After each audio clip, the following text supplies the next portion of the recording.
नमस्कार. आवाज महाराष्ट्रामध्ये तुमचं सगळ्यांचं स्वागत. आज आपण चर्चा करणार आहोत अर्थात दिल्लीमध्ये उद्धव ठाकरे आणि पंतप्रधान नरेंद्र मोदी यांच्यात जी भेट झाली ही काही मुद्द्यांनुसार शिष्टमंडळाने राज्यातल्या भेट घेतली पंतप्रधानांची, पण त्याच्यानंतर राज्याचे मुख्यमंत्री उद्धव ठाकरे आणि देशाचे पंतप्रधान नरेंद्र मोदी यांच्यात जे 30 मिनिटं दोघांमध्ये चर्चा झाली त्या चर्चेनंतर मुख्यमंत्र्यांनी सांगितलं दिल्लीतल्या पत्रकार परिषदेमध्ये की आम्ही सत्तेत नसलो तरी मनात मात्र एकत्र आहोत. याचे अर्थ वेगवेगळे काय आहेत, याच्या मागचे पैलू काय आहेत आणि राज्यामध्ये ज्या प्रकारच्या सगळ्या घडामोडी घडतात त्याच्यामध्ये या वाक्याला खूप काही महत्त्व येऊन जातं. आणि दुसऱ्या बाजूला आजच्याच सामनाच्या संपादकीयमध्ये पहाटेच्या शपथविधी करता म्हणून जे पत्र चोरलं गेलं असा उल्लेख केला आहे त्या अग्रलेखामध्ये. पत्र चोरण्यास कारण की अशा त्या अग्रलेखाची सुरुवात आहे आणि त्याच्यात म्हणत असताना बंद पेटीत असलेल्या मुद्द्याला त्या पेटीचं कुलूप उघडून चंद्रकांत पाटलांनीच मुळात या सगळ्या चर्चेला तोंड उघडून दिलं आहे असा थेट आरोप करण्यात आला आहे. आणि मग या बंद खोलीतल्या पत्राला हात घालत असताना किंवा ते पत्र घेऊन जात असताना पाठिंब्याचं, तेव्हा बॅटरीचा उजेड दाखवणारे नेते कोण होते असा प्रश्न उपस्थित करत सामनामधून भाजपच्या नेत्यांना चिमटे काढण्याचा प्रयत्न झाला आहे. तर या निमित्तानं पुन्हा एकदा राज्यातली राजकीय चर्चा ढळून निघताना पाहायला मिळते. याचवर चर्चा करण्याकरता आपल्यासोबत शिवसेनेच्या नेत्या आणि विधान परिषदेच्या उपसभापती नीलमताई आहेत. आपल्याबरोबर भाजपचे प्रवक्ते केशव उपाध्याय आहेत, मुख्य प्रवक्ते आहेत भाजपचे केशव उपाध्याय. आता आपल्यासोबत राष्ट्रवादी काँग्रेसचे प्रवक्ते उमेश पाटील आहेत आणि सकाळच्या सहयोगी संपादक मृणालिनी नाणेवडेकर मॅडम हे देखील आपल्यासोबत आहेत. मला सुरुवात नीलमताई आपल्यापासून करायची आहे. अर्ध्या तासाची वेगळी चर्चा आणि आजच्या सामन्यातल्या अग्रलेखामधला टोला, हे दोन संदर्भ जोडायचे कसे? मुळामध्ये सामनाचा जो सगळा आहे अग्रलेख त्याच्यामध्ये भूतकाळ आहे आणि याचं कारण असं मुळात की चंद्रकांत दादांनी सगळ्या भूतकाळातले मुद्दे काढलेले आहेत आणि ज्याच्यात त्यांनी म्हटलेले आहे अग्रलेखामध्ये, आपण सगळ्यांनी अग्रलेख वाचलेले आहेत, परंतु केवळ एक दोन त्याच्यामधले अधोरेखित करते मुद्दे जे आहेत ते. आणि ते म्हणजे हे सगळं कोणी काढली ड्रॉवर मधून, काय चर्चा, स्वतः अजितदादांकडेच ती यादी असणार, ते नेते होते राष्ट्रवादी काँग्रेसचे म्हटल्यावरती त्यांच्याकडे ती सगळी यादी असणार. अशाला कारण नसताना कुठेतरी अजित पवारांचा तेजोभंग करायचा किंवा अजित पवारांना डिस्टर्ब करायचा हा सरळ त्या चंद्रकांत दादांच्या सगळ्या विधानामधला हेतू आहे, हे स्पष्ट आहे. आणि दुसरा भाग असा आहे की केंद्र आणि राज्य याच्यामध्ये राज्याच्या हिताच्या दृष्टिकोनातून आजच्या वर्तमान काळामध्ये ज्या संवादाची, ज्या प्रकारच्या राज्याच्या हिताच्यासाठी आपली बाजू मांडण्याची गरज असते. सर्वच गोष्टी काय न्यायालयामधून ठरत नसतात, पण न्यायालयात ठरण्याच्या आधी मराठा आरक्षणाबद्दल जर का सांगायचं झालं तर ते आधीच्या सरकारने म्हणजे भारतीय जनता पक्ष शिवसेनेच्या सरकारने ज्या प्रकारचं संपूर्ण भूमिका घेतली होती त्याच पद्धतीची भूमिका जी आहे ती या सरकारची पण होती. त्याच प्रकारचं प्रतिज्ञापत्र होतं, तसंच ठराव होता, अशा प्रकारचे अहवाल होते. अशा वेळेला ते नाकारले जातात. ते याला कारण म्हणजे मग मूळचं जे डॉक्युमेंट आहे सदोष होतं का, हे सगळे विषय होतात. पण आता प्रश्न असा आहे की याच्या पुढे जाणं, त्या सगळ्याच्या मुद्द्यांमधून पुढे जाणं आणि आताची कायद्याच्या नुसार जी सद्यस्थिती आहे त्याच्यामध्ये केंद्र सरकारची भूमिका आपल्या संपूर्ण महाराष्ट्रामधल्या मराठा बांधवांच्या बाजूनी घेण्याबरोबरच जे 12 मुद्दे इतर सगळे घेतलेले आहेत ते सगळे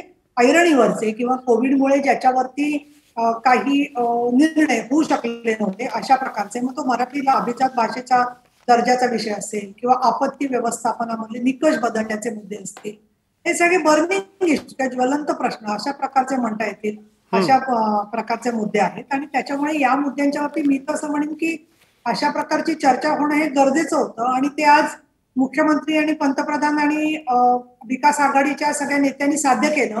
हे एक महत्वाचं पाऊल आहे त्याच्यामध्ये. आणि अग्रलेख जो आहे त्या अग्रलेखाच्यामध्ये विश्लेषण केलेलं आहे आधीच्या झालेल्या घटनांचं आणि त्याच्यावरून होणाऱ्या टीका प्रतिकेचं. आणि आज जी चर्चा झालेली आहे ते आजचं वर्तमान आहे.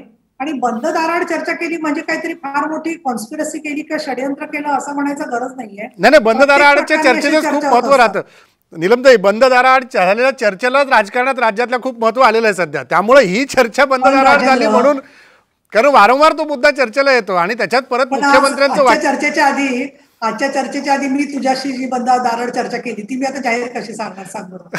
नाही, तोच मुद्दा आहे, तोच मुद्दा आहे. कारण इथे राजकारणामध्ये असं बंद दाराड काहीतरी फार घडलेली असते चर्चा, अशातलाही भाग नसतो. शेवटी एक काही शिष्टाचार असतात, संकेत असतात, ज्याच्यामध्ये आपण खासगीतली चर्चा जी आहे ती सार्वजनिक करत नाही.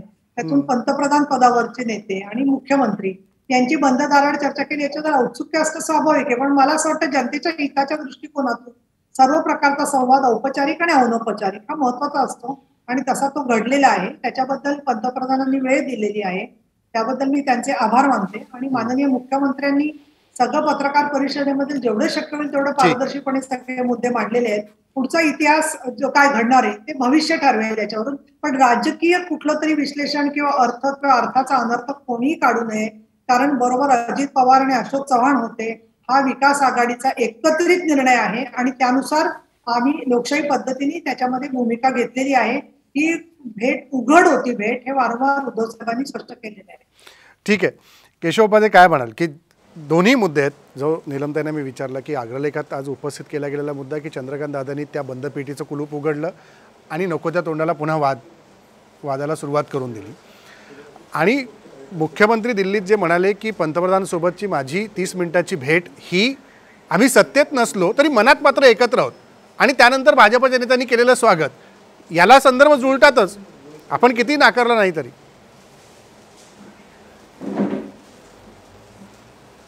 माझ्या दृष्टीनं किंवा या सगळ्या भूमिकेकडे बघायचं असेल तर तेवढंच अर्थ मी याचा काढेन की चला गेले 1.5 वर्ष राणा भीमराई थाटात महाराष्ट्रात गप्पा मारायच्या आणि करायचं काहीच नाही, आणि प्रत्येक गोष्ट आलं अंगावर की ढकल केंद्रावर, असं जे या राज्यामध्ये मुख्यमंत्र्यांपासून सर्व नेते एक सुरात करत होते, त्या नेत्यांना असं वाटलं की आपले प्रश्न जे आपणच निर्माण केलेले आहेत राज्यामध्ये, राज्यातल्या अपयश आपल्या कर्तृत्वामुळे, मग मराठा आरक्षणाचा प्रश्न असो, ओबीसीचं आरक्षण राजकीय आरक्षण देण्याचा प्रश्न असो, असे जे प्रश्न आपल्या स्कृतीतून जे निर्माण झालेले आहेत त्या प्रश्नांची किमान चर्चा करण्यासाठी का विना पण पंतप्रधानांकडे जावं, अशी भूमिका, अशी सुबुद्धी या तीन पक्षाच्या नेत्यांना सुचली. त्यामुळे त्याचं स्वागत केलं पाहिजे, कारण त्याचं अंतिमता आहे. भारतीय जनता पार्टीची भूमिका अत्यंत स्वच्छ आणि स्पष्ट आहे. भारतीय जनता पार्टी राजकारण बघायचं नाही, करायचं नाही, काही नाही. जर जनतेचा प्रश्न सुटत असेल, या महाराष्ट्रातला मराठा समाजाचा प्रश्न सुटण्यासाठी जो या राज्य सरकारचं ढळढळीत अपयश आहे त्याच्यातनं जर काही मार्ग पुढे निघणार असेल तर त्यासाठी स्वागत करण्यासाठी स्वागत करायला तयारी आहे राज्य, केंद्र सरकार, महाराष्ट्रातले नेते हे सातत्याने, महाराष्ट्र नेते आम्ही गेले 2 वर्ष सांगतो की तुम्ही कुठल्याही प्रश्न, ज्या अडचणीचे संकटाचे प्रश्न आहेत त्यावेळी आम्ही तुमच्या सोबत आहोत, तुम्ही निर्णय घ्या. ओबीसीचं राजकीय आरक्षण जाईल यासाठी 5 पत्र महाराष्ट्राच्या माझ्या मुख्यमंत्र्यांनी लिहिली, पण त्याची दखल सुद्धा या राज्याच्या मुख्यमंत्र्यांनी घेतली नाही. त्यामुळे अशा पद्धतीचं एक संवेदनशीलतेचं वातावरण या सगळीकडे जर या निमित्ताने सुचत असेल, या निमित्ताने काही करण्याची इच्छा राज्यातल्या नेतृत्वाला होत असेल तर त्याचं स्वागत नक्की केलं पाहिजे. ते या निमित्ताने घरातनं बाहेर पडले, रत्नागिरीला 3 तासात धावता दौरा केला, तसाच एक दौरा त्यांनी दिल्लीला ते करून आले. या निमित्ताने जर प्रश्न सुटत असेल तर त्याचं स्वागत नक्की आम्ही करू. धावत्या दौऱ्यात प्रश्न सुटत असतील तर भाजपचे नेते स्वागत करतायत. आपण चर्चा करतोय राज्यातल्या या सगळ्या घडामोडींवरती, राजकीय सामन्यातला अग्रलेख असेल किंवा दिल्लीतली पंतप्रधानांनी मुख्यमंत्र्यांची झालेली भेट असेल. उमेश पाटील, सामन्यातल्या अग्रलेखामधून जे काही चिमटे काढले गेलेले आहेत, म्हणजे यापूर्वी ते काँग्रेसला काढले गेलेले होते, आता राष्ट्रवादीचा मुद्दा उपस्थित करून भाजपकडं रोख दाखवण्यात आला आहे, आणि 30 मिनिटाची भेट हा पुन्हा एकदा दिल्लीतल्या सर्वपक्षीय शिष्टमंडळाच्या नंतर चर्चेत राहिलेला मुद्दा आहे. याच्यात आपली भूमिका काय? नाही, त्याच्यामध्ये नीलमताईंनी मगाशी स्पष्ट केलंय त्या पद्धतीने साबणाचा अग्रलेख जो आहे तो चंद्रकांतदादा पाटील हे सातत्यानं कधीतरी हे झोपेत असताना सरकार पडेल वगैरे अशा काही गोष्टी करतात. त्यावेळेला दादांनी एक प्रतिक्रिया दिली होती की दादा असं म्हणाले होते की मी रोज रात्री उठून बघतो की सरकार पडलं की काय. त्याच्यातून त्यांनी लक्षात घ्यायचं की ह्या चंद्रकांत दादांच्या अशा पद्धतीच्या वक्तव्याला आम्ही किती गांभीर्यानं घेतो. ते सातत्यानं त्यांचे जे आमदार आहेत त्या आमदारांना असं दाखवण्याचा प्रयत्न करत असतात की आज ना उद्या आपण सत्तेमध्ये येऊ, असं म्हणता म्हणता आता 2 वर्ष होत आली, परंतु अजून त्यांच्या मनामधले काही आडाखे पूर्ण झालेले नाहीत. महाविकास आघाडीचं सरकार जे आहे हे 5 वर्ष आपला कार्यकाळ पूर्ण करेल याच्यामध्ये कुठलीही शंका नाही. आता राहिला प्रश्न अग्रलेख आणि त्याच्या संदर्भामध्ये सामनाचं ती ख्याती आहे की ते सातत्यानं सामनामधून अशा पद्धतीच्या काही वेळेला खोचक टिप्पण्या होत असतात आणि त्याच्यातून काही राजकीय तर्कवितर्कही होत असतात, परंतु त्याचा अर्थ लगेचच कुठंतरी फार गंभीर स्वरूपाचं वातावरण निर्माण झालंय अशा पद्धतीचा घ्यायची आवश्यकता नाही. निलमताई म्हणाल्या त्याच्याशी मी पूर्णतः सहमत आहे आणि चंद्रकांत दादा सातत्यानं अशा पद्धतीचा उल्लेख करतात, म्हणून त्या दृष्टिकोनातून तो लेख लिहिला गेला असावा असा माझा तर्क आहे. शेवटी सामना काय लिहावं त्यांनी हा तिथल्या त्या संपादकांचा अधिकार आहे, त्यामुळे त्याच्यावरही जास्त भाष्य करणं योग्य नाही. दुसरा मुद्दा असा आहे की माननीय मुख्यमंत्री, माननीय उपमुख्यमंत्री आणि अशोकजी चव्हाण हे महाविकास आघाडीचे प्रमुख नेते म्हणून आज माननीय पंतप्रधानांना भेटले. राज्यातल्या विविध प्रश्नांच्या अनुषंगाने आणि येणाऱ्या समोरच्या संकटाच्या अनुषंगाने ती भेट होती.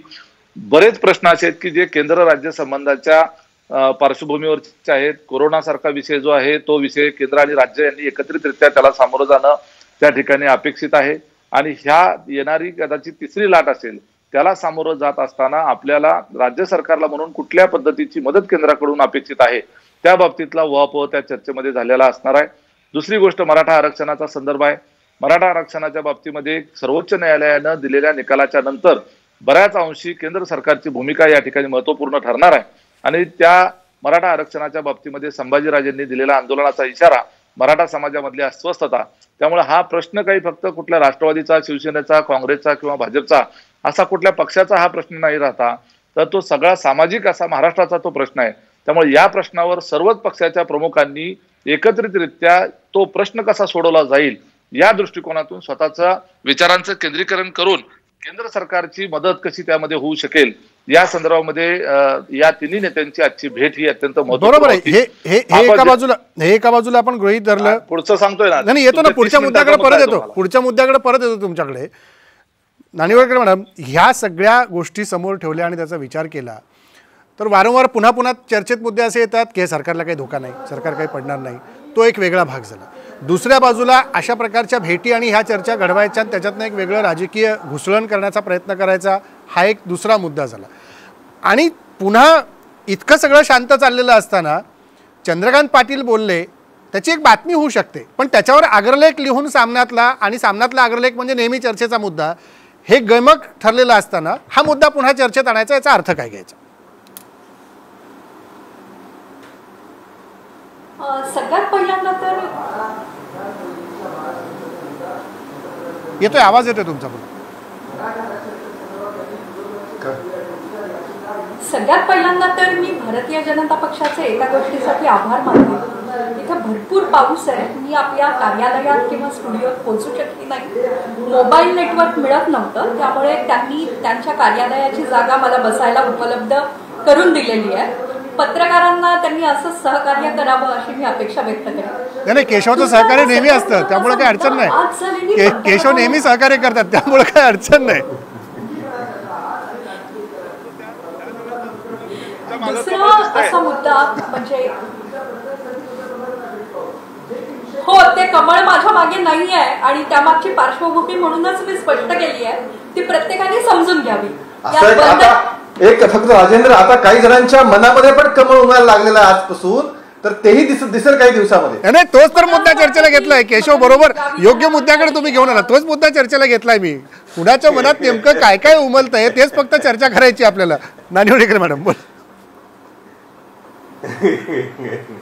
मला असं वाटतं की या देशातले जे पत्रकार आहेत त्यांच्या कोणत्याही हेतूवर, त्यांच्या विचारसरणीवर आणि त्यांच्या कमिटमेंट बद्दल इथे उपस्थित असलेल्या तीनही पक्षांच्या प्रवक्त्यांनी कोणत्याही शंका घेऊ नयेत.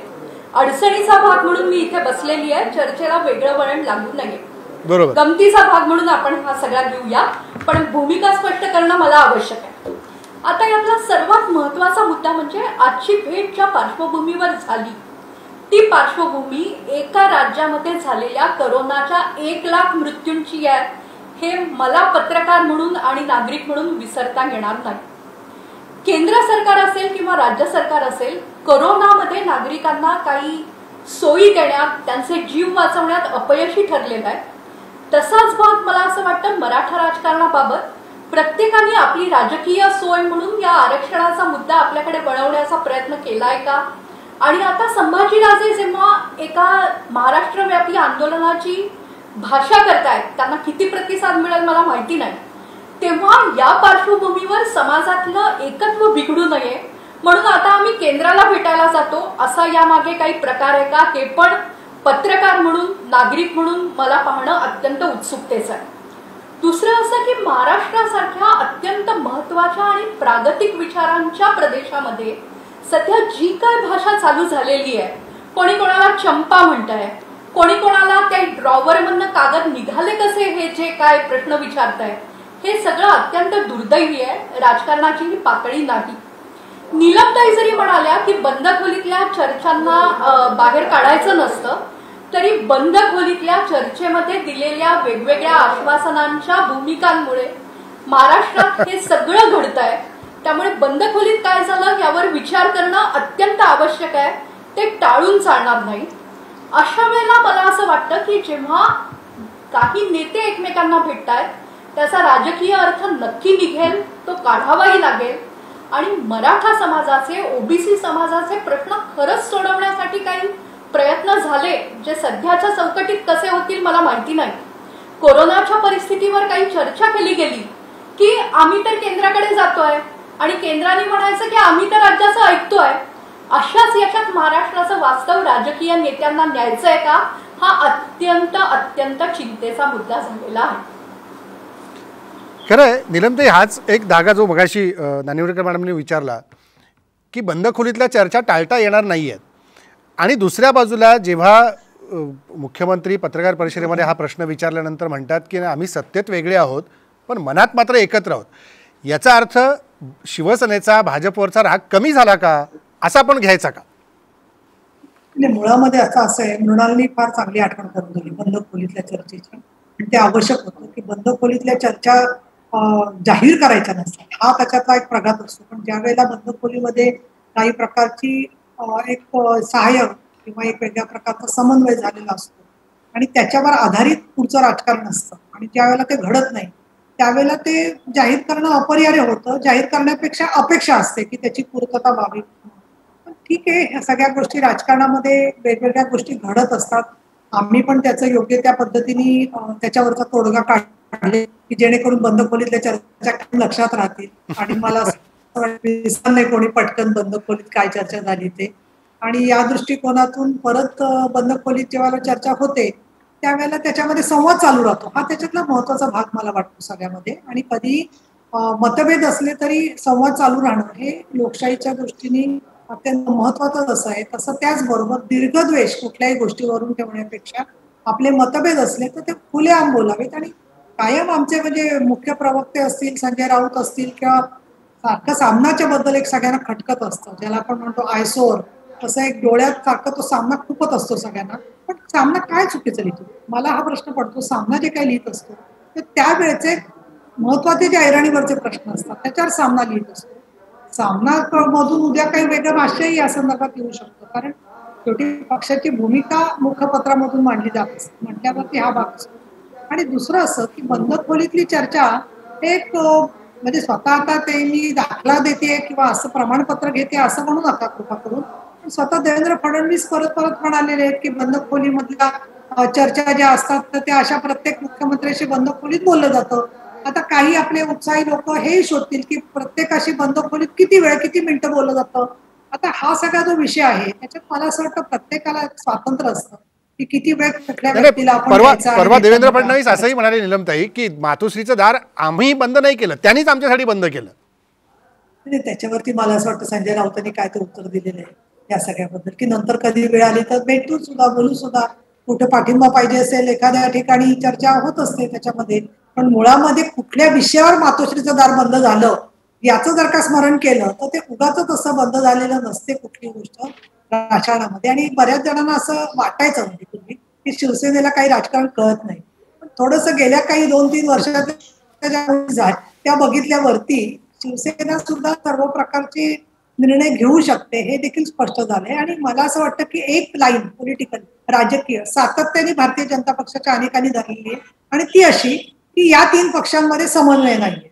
पण मुळात असं आहे की किमान समान कार्यक्रमावरती काम करत असताना जेव्हा प्रत्येक पक्षाच्या भूमिका वेगळ्या असतात त्यावेळेला अगदी आम्ही शिवसेना भाजप एकत्र काम करत असताना सुद्धा अनेक मुद्द्यांवरती आमचे मतभेद झालेले आहेत.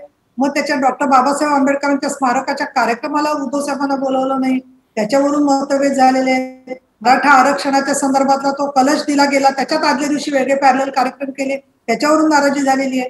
त्याचबरोबर प्रत्येक बाबतीमध्ये म्हणजे जिथे जिथे शक्य होईल त्या ठिकाणी या सगळ्या गोष्टी झालेल्या कामामध्ये ते मतभेद झाले, पण याचा अर्थ तरी देखील नंतरच्या काळात आपण पाहिलं की युती झाली होती. पण आता एकदा आम्ही या मार्गाने पुढे निघालो आहे, 3 पक्ष, काँग्रेस पक्ष, राष्ट्रवादी काँग्रेस आणि शिवसेना, त्याच्यात काही छोट्या मोठ्या गोष्टींच्या मध्ये थोडी वेगवेगळी मतं असू शकतात. कारण जशी नाणी छापून काढतात एखाद्या टाकसाळीमधून, तशा पद्धतीची काय भूमिका 3 पक्षांची असू शकत नाही. आणि या दृष्टिकोनातून मला विशेष उल्लेख करायला पाहिजे की ज्यावेळेला उद्धव साहेब अयोध्येला गेले त्यावेळेला काँग्रेसचे सुद्धा सुनील केदार तिथे आलेले होते. त्याच्यामुळे प्रत्येक बाबतीमध्ये टोकाचे मतभेद नसले तरी टोकाच्या स्वरूपामध्ये ते मतभेद आहेत असं भासवणं हेच एक राजकारण सातत्याने केलं जात आहे. आणि या राजकारणाला एक वेगळी कलाटणी मिळाली की आम्ही कोण जे करते आमचे विरोधी पक्षात आहेत त्यांच्या बरोबर सुद्धा संवादाला तयार आहोत. आम्ही महाराष्ट्रासाठी सर्व गोष्टींच्या मध्ये प्रत्येक पाऊल पुढे टाकायला तयार आहोत. हा संदेश उद्धव साहेबांच्या आणि आजच्या आमच्या आघाडीच्या सरकारच्या भेटीमुळे सगळ्या जनतेला स्पष्ट झालेला आहे.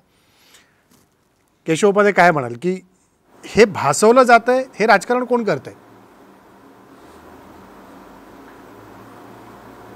असं आहे खरं म्हणजे आता नीलमताई त्यांची भूमिका मांडत होते आणि मला खरंच मनात हसू येत होतं. पण ठीक आहे, नीलमताई खूप ज्येष्ठ आहेत, माझ्या ताई आहेत, त्यांना मी ताई समजतो नेहमी, त्यामुळे त्यांच्या मी फार भाष्य करणार नाही. मुळात असं आहे की सगळ्या विषयामध्ये ही सरकार स्थिर आहे, सरकार स्थिर आहे. जी माणसं स्थिर असतात ती रोज एका पक्षाचे लोक येऊन सरकार स्थिर सांगत असतात का? रोज एक जण उठतो, दर 3 दिवसांनी संजय राऊत येतात, दुसऱ्या दिवशी आणखीन राष्ट्रवादीचं कोणतरी येतं, तिसऱ्या दिवशी आणखीन कोणतरी येतं आणि सरकार स्थिर आहे. तुमचं सरकार स्थिर आहे तर मग रोज तुम्हाला सांगायची गरज का पडते? तुमच्या स्वतःच्या विधानातच इतका विरोधाभास आहे, पाडून दाखवा सरकार, आमचं सरकार स्थिर आहे असं रोज कोणी ना कोणी म्हणत असतं. याच्यामध्ये यातच त्याच्यामध्ये असं येतं की तुमच्याकडे मतभेद आहे. रोज आम्ही वरतून बातम्या असतो, जयंत पाटलांनी कसा कॅबिनेटमध्ये काय रुद्रावतार धारण केला आणि मग मुख्यमंत्र्यांनी त्याला मान्यता दिली. हे आम्ही आता सकाळमध्येच मी मला वाटते बातमी वाचली याच्यामध्ये की अन्य कुठल्या पेपरमध्ये बातमी असली असेल.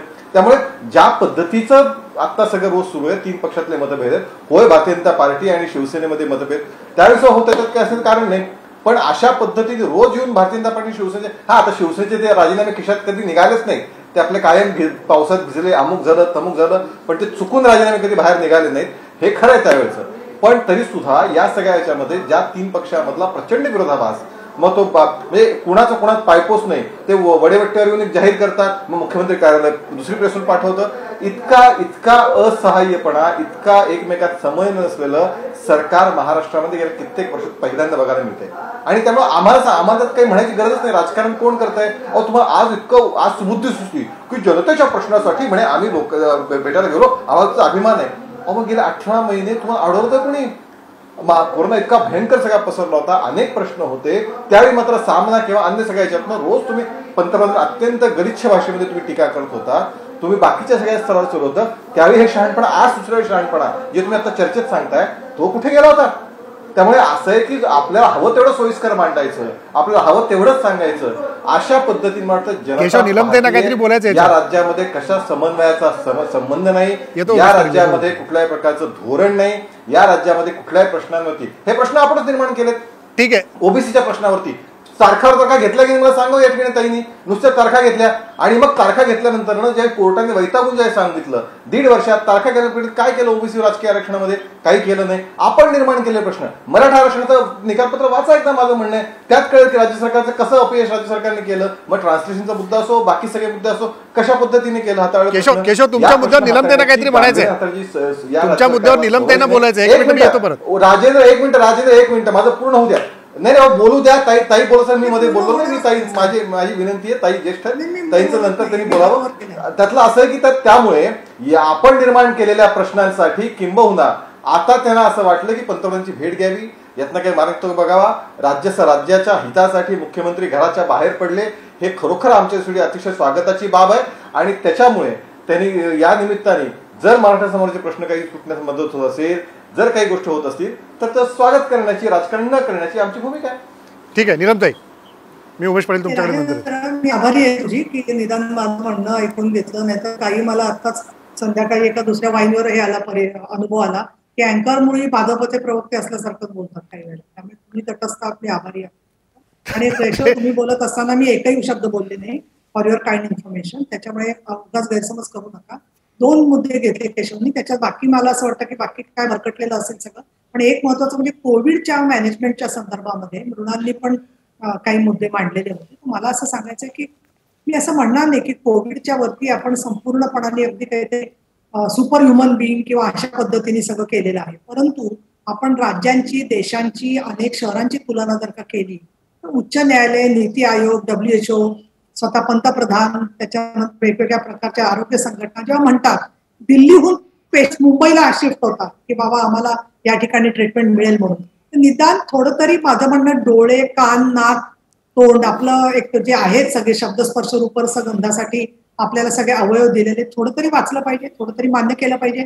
पण ते कधीही मान्य होत नाही. मी महिनाभर केशवचं ऐकते आहे. सातत्याने त्यांनी एक ठरवलेलं आहे की एक बुरखा ओढून घ्यायचा आणि कोविडमध्ये कशी चुकीची मॅनेजमेंट झाली. इनफॅक्ट उलट केलेलं आहे की सातत्याने लोकांना दिशाभूल करून कसं भडकवता येईल हे सातत्याने केविलवाणं राजकारण भारतीय जनता पक्षाने केलेलं आपल्याला दिसतं आहे. एक भाग. दुसरं मला त्याच्यामध्ये असं वाटतं की जेव्हा परत परत दखल घेतली जाते रुग्णांच्या वरती जास्त भरमसाठ बिलं लावण्याच्या संदर्भात असेल किंवा लाईन ऑफ ट्रीटमेंट बदलत जाण्याच्या संदर्भात असेल, या सगळ्यामध्ये महाराष्ट्र राज्याचं उदाहरण अनेक ठिकाणी घेतलं जात आहे. त्याचं मॉडेल तुम्ही का घेतले विचारतायत हे मी परत नमूद करू इच्छिते. आणि म्हणून आतापर्यंत कोविडच्या गंभीर परिस्थितीच्या मध्ये सर्व ठिकाणच्या ज्या चर्चा झाल्या ते पण मला तुम्ही एक सांगा की आज आपण चॅनेलवर चर्चा करतोय, ही चर्चा प्रत्यक्ष सामच्या आपण मध्ये येऊन केली नाही समजा, तर म्हणजे तिचं महत्व कमी होतं का? त्यामुळे व्हर्च्युअल मीटिंग किंवा प्रत्यक्षातल्या व्हिडिओ मीटिंग म्हणजे घरातून बाहेर पडलेले म्हणजे खरोखर मला असं वाटतं की एक अत्यंत ज्याला आपण म्हणू अधपतन विचाराचं असावं अशा प्रकारचं एक स्टेटमेंट सातत्याने दिशाभूल करायला करत राहायचं. आणि पुढचा भाग त्याच्यात जो आहे तो आता का आले, तर मला राजेंद्र असं वाटतं की गोष्ट आहे बघा की एक माणूस घेऊन चालला होता एका प्राण्याला, गोष्ट तर त्याला तुम्ही डोक्यावर का नाही घेतलं, मग तुम्ही त्याच्यावर का बसला, तुम्ही त्याच्या बरोबर का चालताय, असं सारखं कधी केलं काय केलं त्यांचं जजमेंट आहे. तुम्ही कोण बॅकसीट ड्रायव्हिंग करून सांगणार. ज्याला योग्य वाटलं त्याला मुख्यमंत्र्यांना आणि सरकारमधले नेते गेले. याच्यापूर्वी भेट त्याच्यामध्ये ज्या शक्य होती ती पत्र दिलेली होती, निवेदनं दिली होती, चर्चा केली होती, अधिवेशन झालं नाही. ही कोणाची जबाबदारी? केंद्राचं लोकसभेचं अधिवेशन गुंडाळली गेली ते सुद्धा कोविडच्या मध्ये आम्ही समजून घेतलं त्या विषयाच्या मध्ये. आणि त्याच्यामुळे चर्चा संवाद झाली तर त्याच्याबद्दल कशासाठी तुम्हाला ऍसिडिटी होते हा उत्तर द्या आधी तुम्ही पहिल्यांदा. ठीक आहे, मी येतो केशव तुमच्याकडे. उमेश पाटलांना मगाचपासून काही वेळ नाही मिळाला. उमेश पाटील तुमचं म्हणणं काय की मगाशी मी येतो केशव तुम्हाला तुमच्याकडे येणार नाही. येतो केशव येतो नाही येणार केशव तुम्हाला उत्तर द्यायला वेळ मिळणार. उमेश पाटील थोडक्यात तुम्ही 2 पक्षाचे आणि मी एकटा, 2 पक्ष एका सुरात बोलणार आणि मी एकटा, ही कुठली चर्चेची? नाही असं काही नाही. मी एकमेकांना वेळ देतोय. उमेश पाटील नाही ना मला त्याचा ताई बोलायला देणार ना. ही चर्चा बॅलन्स कशी होणार? माझा वेळ नाही ना मग काय म्हणजे उमेश पाटील तुम्ही बोला, माझा वेळ संपला तुम्ही बोला. असं सांगितल्यानंतर ऐकायला शिका ना. आम्ही कसं गप्प बसतो? त्यांनी आता सांगू द्या उमेशजी थांबा, तुम्हाला बोलायला आम्ही थांबतो. नाही उमेश पाटील बोला तुम्ही. उमेश पाटील तुम्ही बोला, मी केशवकडे नंतर जाणारच आहे. बोला. नाही केशवजी उपाध्ये म्हणाले की आताच तुम्हाला कसा वेळ मिळाला, इतकं सगळी समस्या झाली, मग यापूर्वी तुम्ही पंतप्रधानांना का नाही भेटले? बरोबर आहे.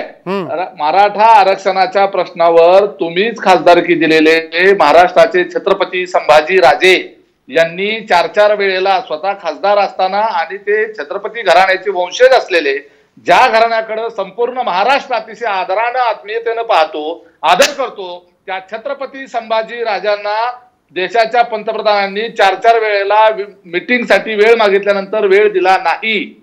त्यामुळे तुम्ही आत्ताच का विचार बोलू नका. सारखं पंतप्रधानांची वेळ मिळणं आणि त्यांची त्या संदर्भातली मीटिंग होणं एवढी सोपी बाब नाहीये.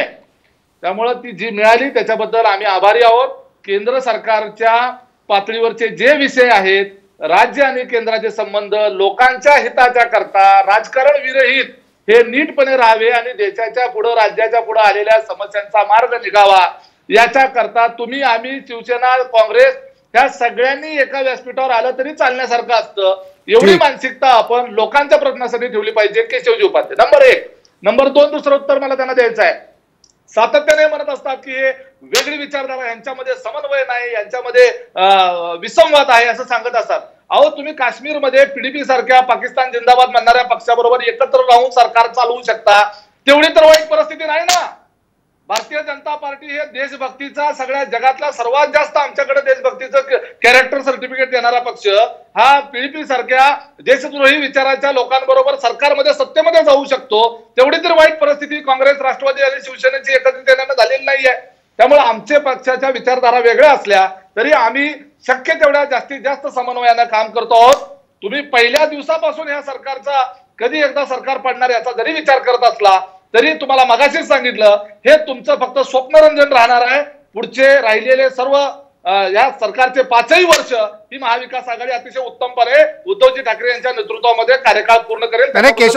केशव उपाध्ये मगाशी म्हणाले अनेकांच्या मनात कमळ फुलतंय, त्यामुळे तुमचं म्हणणं काय त्याच्यावर? अनेकांच्या मनामध्ये कमळ फुलतंय असं केशवजी उपाध्ये जे म्हणाले हे चंद्रकांत दादा पाटील यांच्या अनेक वक्तव्यांचं पुढचं वर्जन आहे. त्यांना हे सारखं म्हणावं लागतं. ते त्यांच्या मनातल्या मनातच कमळ फुलत असतं. उलट आता काय झालेलं आहे की अजून एक वर्षभर निघून गेलं की त्यांचं हे कमळ त्यांच्या मनातलं सुद्धा कोमेजून जाईल आणि ते पुढच्या निवडणुकीच्या तयारीला लागतील.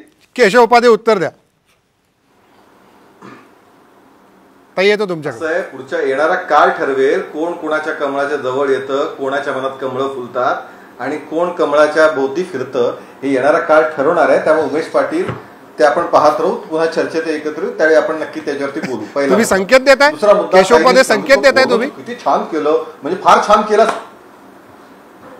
कमळ फुलवायचे संकेत देताय. मी काही भविष्यवेत्ता नाही पण राजकारणातला विद्यार्थी आहे. मी राजकारणातला विद्यार्थी आहे त्यामुळे राजकारणामध्ये जे घडतं ते विद्यार्थी भावनेतनं मला जाणवतं ते मी सांगितलं. कदाचित चुकीचं असू शकतं ह्याच्यामध्ये. तर आमच्या ताई असं म्हणाल्या की कोरोनाचं काय सगळ्यांनी कौतुक केलं, किती छान हाताळलं. देशामध्ये सर्वाधिक 1 लाख मृत्यू, कोरोनाचा 1 लाखाचा आकडा महाराष्ट्रात गाठला. ही आनंदाची बाब आहे ताई. या जगामध्ये सगळ्या देशांचे नंबर लावायला गेलं तर महाराष्ट्राचा 10वा नंबर लागतो. ही अभिमानाची गोष्ट आहे ताई. आणि जर या गोष्टी आम्ही जर लक्षात राहून त्याचा प्रयत्न केला, या ठिकाणी अनेक पत्रकार 150च्या वर पत्रकार वेळेत सोय मिळाली नाही म्हणून मृत्युमुखी पडले कोरोनाच्या काळात. ही अभिमानाची गोष्ट आहे ताई. ताई आता माझं पूर्ण उद्या तुम्ही बोला मध्ये बोललो नाही. केशव बोला वेळ संपत आला आपला, बोला याच्यात वेळ जायला. चौथा पंतप्रधान असं आता राजेंद्र हे काय चाललंय बोला वेळ याच्यात बोला. काय पंतप्रधानांनी कौतुक केलं, कधी कौतुक केलं म्हणजे आपणच आपलं PR एक्साईज शिवाय दुसरं महाराष्ट्रामध्ये काहीच नाही. दुसरं महापालिकेचं कौतुक. त्या चहलने पहिल्या वाक्याने मुलाखतीत सांगितलं की केंद्राने जे मला मागितलं ते केंद्राने मला दिलं म्हणून मी हे कंट्रोल करू शकलो. हे चहल जे महापालिका आयुक्त चहल यांच्या मुलाखतीतलं पहिलं वाक्य. मात्र यांचं सरकारचं म्हणणं काय, केंद्राने मला मदतच केली नाही. सर्वाधिक ह्याच्यामध्ये लसी कुणाला दिल्या, महाराष्ट्रात दिल्या. सर्वाधिक ऑक्सिजन पीएम केअर मध्ये सर्वाधिक मदत कुणाला दिली, महाराष्ट्राला दिली. सर्वाधिक रेमडेसिवीर इंजेक्शन कुणाला दिली, महाराष्ट्राला दिली. महाराष्ट्राला सर्वाधिक मदत मिळत असतानाही केंद्राकडून महाराष्ट्रामध्ये मात्र सर्व नीट ना लॉजिस्टिक करता आलं. 2.5 कोटी लसी महाराष्ट्रात मिळाल्या. साधारणतः मी रोज त्याच्या आकड्यावर ट्विट करत असतो. त्याच्यामध्ये तरी सुद्धा 5-5 लाख. 1 मिनिट राजेंद्र माझं पूर्ण होऊ द्या. माझा वेळ संपला केशव. जास्त वेळ पुढे जाता येणार नाही. पुढे आपण परत एकदा या मुद्द्यावर जे मुद्दे तुम्ही मांडले ना त्याच्यावर ऐका जे मुद्दे मांडले आपण त्याच्यावर निश्चितपणे सविस्तर एकदा चर्चा करूया. माझा वेळ संपला. दानिवडकरताई माफ करा, मला तुमच्याकडे पण येता येणार नाही. माझा वेळ कार्यक्रमापेक्षा अधिक वेळ पुढे मी गेलोय. परत आपण हे मुद्दे तुम्ही जे मांडता याच्यावर निश्चितपणे कधीतरी चर्चा करूया. धन्यवाद तुम्ही आलात आणि चर्चेत सहभागी झालात त्याबद्दल. पुढे राज्यातल्या सगळ्या राजकारणाची काय गती होते याचे काही संकेत तुम्हाला कदाचित या कार्यक्रमातल्या चर्चेमधून मिळाले असतील आणि अनेक मुद्दे घुसळण त्याची चर्चेची कशी होत चालली याचाही अंदाज तुम्हाला आला असेल. राजकीय घडामोडींचा पाठपुरावा आणि त्याचे सगळे आढावा घेण्याचं काम यापुढेही करत राहू. नमस्कार.